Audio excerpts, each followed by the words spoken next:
Hey everyone, welcome back to Corporate Decoder, the place where we dive deep into corporate filings and uncover the real story behind the numbers.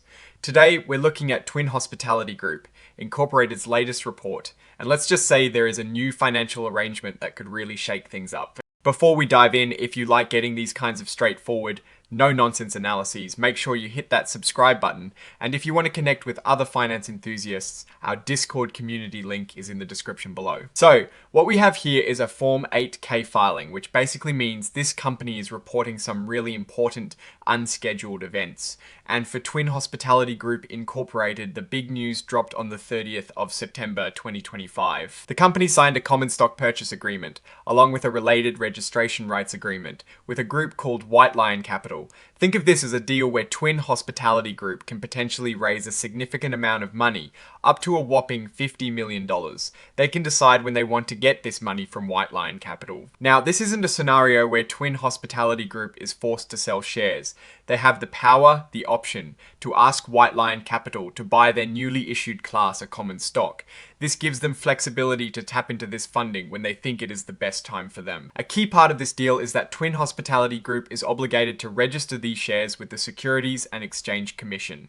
This means the shares that White Lion Capital might buy will eventually be available for them to resell, and everything needs to be done by the book. The agreement outlines different ways Twin Hospitality Group can ask for the money.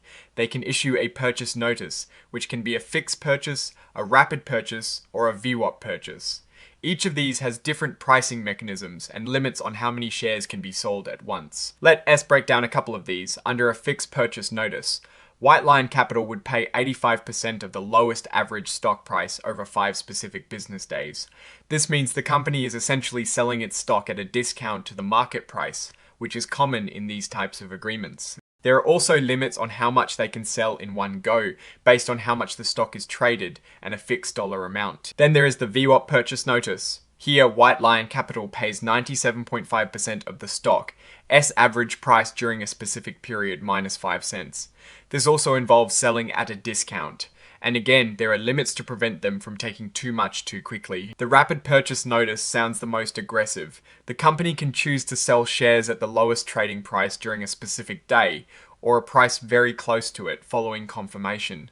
This potentially offers the steepest discount, but also allows the company to raise cash very fast if that is what they need. The limits here are similar, focusing on trading volume and a set dollar amount to keep things manageable. The good news for Twin Hospitality Group is that they can end this agreement whenever they want, as long as they've delivered certain commitment shares to White Lion Capital first. The agreement also has automatic termination clauses, for example, if the company goes bankrupt. Now, for White Lion Capital S commitment, Twin Hospitality Group has agreed to issue them what are called commitment shares.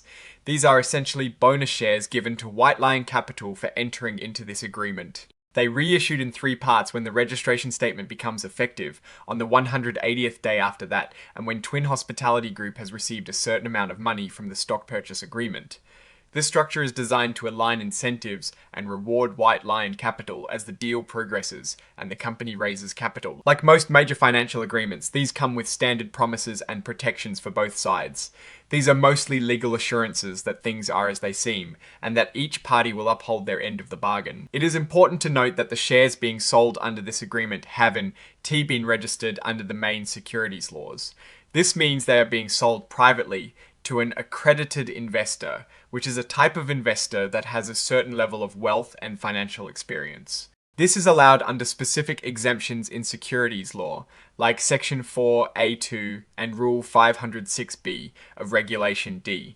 Essentially, they are relying on exemptions that allow for private sales without the full registration process, but with certain conditions. This brings us to item 3.02 of the filing, which directly addresses these unregistered sales of equity securities.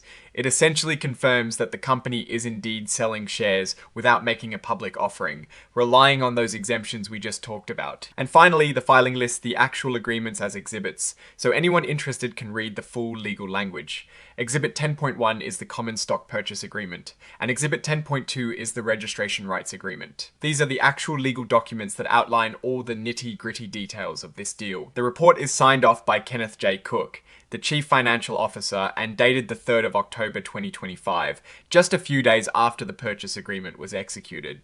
So, what does this all mean for Twin Hospitality Group Incorporated? This agreement with White Line Capital provides them with a flexible and potentially substantial source of funding. Up to $50 million, the different purchase notice options give them control over how and when they dip into this capital, likely driven by their immediate cash needs and market conditions. The issuance of commitment shares incentivizes White Line Capital and shows the company is willing to offer a premium for this steady funding line.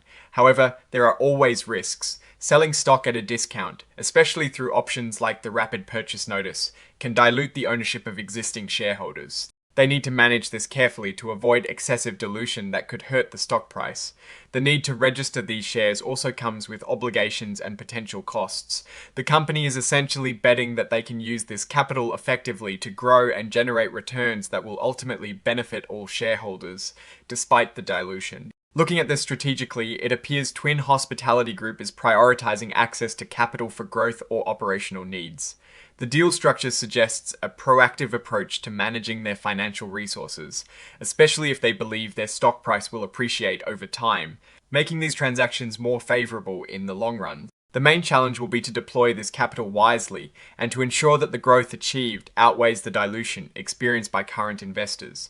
In conclusion, this filing reveals a crucial financial maneuver by Twin Hospitality Group Incorporated. They secured a significant funding lifeline that offers plenty of flexibility. The success of this arrangement will hinge on their ability to execute their business strategy effectively and to manage the impact of share dilution on their existing shareholders. It is a move that signals ambition, but one that will require careful execution to truly pay off. Alright, that is our breakdown of Twin Hospitality Group. latest filing.